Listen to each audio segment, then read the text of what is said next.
Kain tayo ng pizza, guys.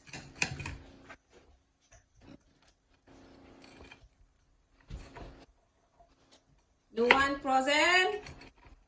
Frozen. Gusto daw ng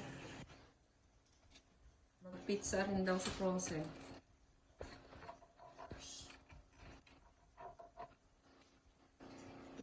Ikot-ikot. Pizza tayo.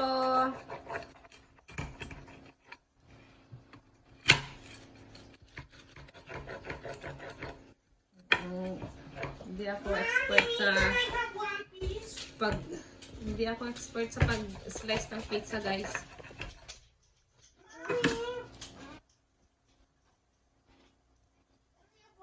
Kain tayo, guys.